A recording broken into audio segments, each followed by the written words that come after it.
বেশ কয়েকদিন ধরে ছেলে আবদার করছিল পুর ভরা ইডলির জন্য, তো ফাইনালি আজকে বানাচ্ছি, আপনাদের সাথে শেয়ার করব রেসিপিটা। এখানে ছেলে ভীষণ খুশি তার আবদার পূরণ হওয়াতে, আর এখানে সে আজকে সকালে খেয়েও যাচ্ছে, আবার টিফিনে প্যাক করে নিয়ে যাচ্ছে। তো এই যে খুব সুন্দর খোয়া ক্ষীরের পুর ভরা ইডলি ওর পছন্দ। যদি খোয়া ক্ষীর না থাকে আলুর পুর ভরা ইডলিও খেতে ভালো লাগে। আর এর সাথে একটা বাদাম নারকেলের চাটনি বানিয়েছিলাম, দারুণ খেতে হয় এই চাটনিটা। আর মানে একটু গরম হলেও সেই সময় এগুলো নষ্ট হয়ে যায় না, তো সেইভাবেই বানিয়েছি। আর এখানে ইডলির ব্যাটারটা বানানোর সময় ভিডিও করতে ভুলে গিয়েছিলাম। আতপ চাল নিয়েছিলাম 3 কাপ, 1 কাপ বিউলির ডাল, আর তার সাথে ছোটো চামচের 1 চামচ মেথি দানা 6 ঘন্টার জন্য ভিজিয়ে রেখেছিলাম। মানে সকালে ওই 10টা সাড়ে 10টার দিকে ভিজিয়ে দিয়েছিলাম, রাত্রিতে পেস্ট বানিয়েছি। আর যখন পেস্ট বানাবো তার আগে হাফ কাপ চিড়ে ভালোভাবে ধুয়ে অ্যাড করে মিক্সার জারে সব কিছুর পেস্ট বানিয়েছি। চাল আর ডাল আলাদা আলাদা বেটে নিয়েছিলাম। তারপর হাতে খুব ভালোভাবে ফেটিয়ে একটা বোলের মধ্যে ঢাকা দিয়ে সারা রাত্রি ফার্মেন্টেশনের জন্য রেখে দিয়েছিলাম। খুব সুন্দর ফার্মেন্ট হয়ে গিয়েছে সকালে। তার থেকে কিছুটা পরিমাণ এখানে নিলাম, অল্প জল আর লবণ অ্যাড করে নিলাম। আর এখানে আমার কাছে বেশ কিছুদিন ধরেই খোয়া ক্ষীর পড়েছিল, আর এটা না ডিপ ফ্রিজে রাখা ছিল, তো সেটাই একটু নিলাম, যেহেতু গুড্ডু আজকে খোয়া ক্ষীরের ইডলি চেয়েছে সেই কারণে। এরপর যে ইডলি মেকারটা রয়েছে তার প্লেটগুলো ভালোভাবে ধোয়া ছিল, সেগুলো মুছে নিলাম।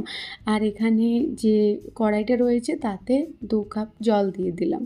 তো এখানে জলটা গরম হতে হতে ইডলির ব্যাটারটা আমি প্লেটের মধ্যে ভরে নেব। আতপ চাল দিয়ে ইডলি বানালে সেটা বেশি নরম হয়, সেদ্ধ চালে একটু শক্ত হতে শুরু করে।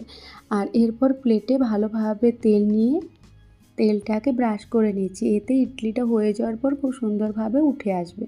এরপর প্রথমে একবার আমি প্লেন ইডলি বানাবো আমাদের জন্য, তো সেই জন্য 90% প্লেটের মধ্যে ভরে নিচ্ছি, আর বাকিটা ফুলে উঠবে।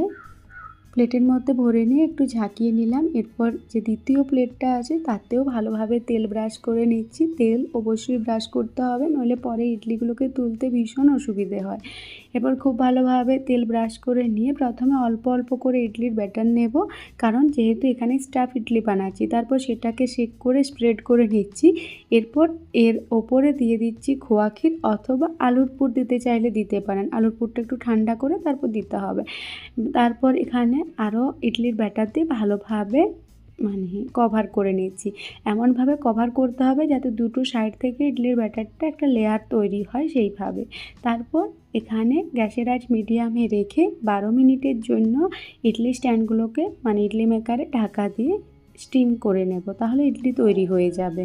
আর যদি কোনো কারণবশত ইডলি মেকার না থাকে তাহলে এরকম তাওয়াতে প্রথমে একটা ব্যাটারের লেয়ার দিয়ে ওর মধ্যে খোয়া ক্ষীর পুরে তারপর আবার ওপর সাইড থেকে ব্যাটারটা দিয়ে এইভাবে স্যান্ডউইচের মতো বানিয়ে দেওয়া যেতে পারে। এটাও বাচ্চারা ভীষণ পছন্দ করবে। এরপর চাটনিটা বানিয়ে নিচ্ছি। তার জন্য 1 মুঠো বাদাম, 1 মুঠো ভাজা ডাল পাওয়া যায় না, ছোলার ডাল, অনেকে ডালিয়া বলে এটাকে। আর যদি এটা না পাওয়া যায় তাহলে নর্মাল যে ছোলার ডাল হয় সেটাকেও একটু ভালোভাবে তেলের মধ্যে ভেজে নিতে হবে বাদামের সাথে।